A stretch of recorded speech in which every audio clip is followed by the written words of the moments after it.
اور جیسا کہ آپ سب کو معلوم ہے 20 رمضان المبارک کو ہمارے ہاں نبی کریم علیہ الصلوۃ والسلام کی سنت پر عمل کرتے ہوئے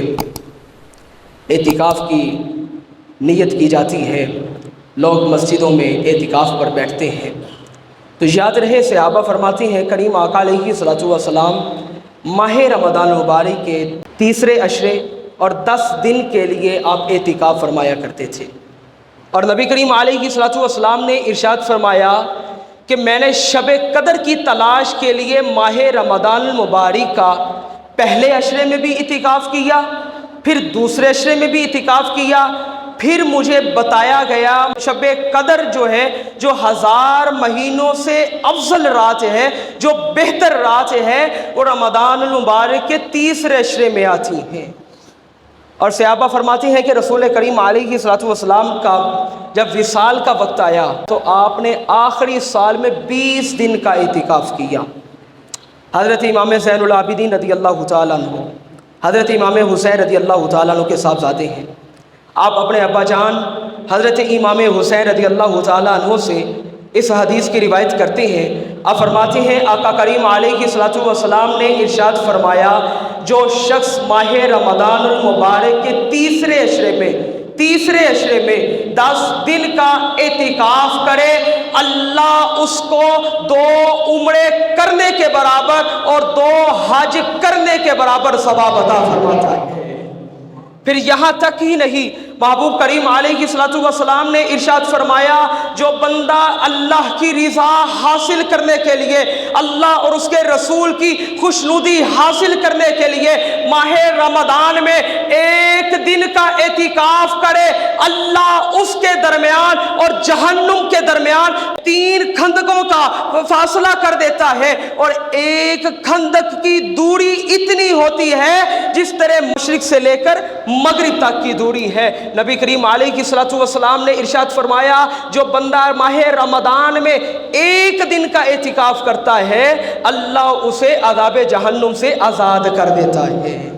پھر یہاں تک ہی نہیں، جب حضرت ابراہیم اور حضرت اسماعیل علیہ الصلوۃ والسلام نے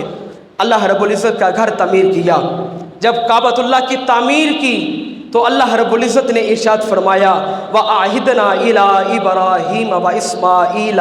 أَن طَهِّرَ بَيْتِيَ لِلطَّائِفِينَ وَالْعَاكِفِينَ وَالرُّكَّعِ السُّجُودِ، اے میرے پیارے ابراہیم اور اے میرے پیارے اسماعیل، تم دونوں نے میرے گھر کی تعمیر کر دی ہے، کعبۃ اللہ کی تعمیر کر دی ہے، اب انہیں خوب پاک اور صاف کر دو۔ عرض کی مولا ان کو پاک اور صاف کس لیے کیا جائے؟ اللہ نے ارشاد فرمایا للطائفین،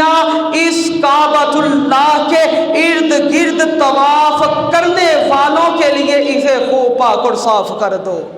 اور نہ کہ طواف کرنے والوں کے لیے، والعاکفین، اور اس گھر کا اعتکاف کرنے والوں کے لیے خوب پاک اور صاف کر دو، والرکع السجود، اور اس کعبۃ اللہ میں میرے گھر میں رکوع و سجود کرنے والوں کے لیے تم خوب پاک اور صاف کر دو۔ تو پتہ چلا یہ اعتکاف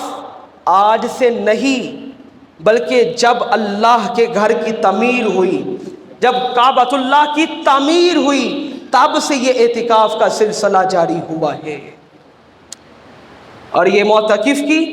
یہ مقام و مرتبہ ہے، اور اعتکاف ایسی عظیم عبادت ہے، کتب میں یہ بات موجود ہے۔ نبی کریم علیہ الصلوۃ والسلام نے ارشاد فرمایا معتکف اعتکاف کرنے والا ماہ رمضان کے آخری عشرے میں 10 دن کا اعتکاف کرے اور ایک ہی لباس کے اندر 10 دن گزارے، جب وہ معتکف اعتکاف سے فارغ ہو جائے اپنا وہ لباس کسی بیمار کو پہنا دے جو کسی عرصے دراز سے بیماری میں مبتلا ہے، وہ معتکف کے لباس ڈالنے کی برکت سے اللہ اسے شفا یاب کر دے گا، اللہ ساری بیماریوں سے اسے دور کر دے گا۔ ارے لوگوں، معتکف اعتکاف کرنے والے کے لباس کا یہ مقام و مرتبہ ہے تو ذرا سوچئے، پھر ذرا سوچئے کہ اعتکاف کرنے والے کا مقام و مرتبہ کیا ہوگا۔ حضرت سیدہ عائشہ صدیقہ رضی اللہ تعالیٰ عنہ فرماتی ہیں کہ جس شخص نے ایمان کے ساتھ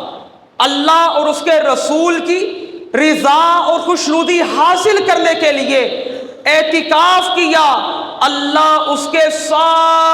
سارے گناہ معاف فرما دیتا ہے۔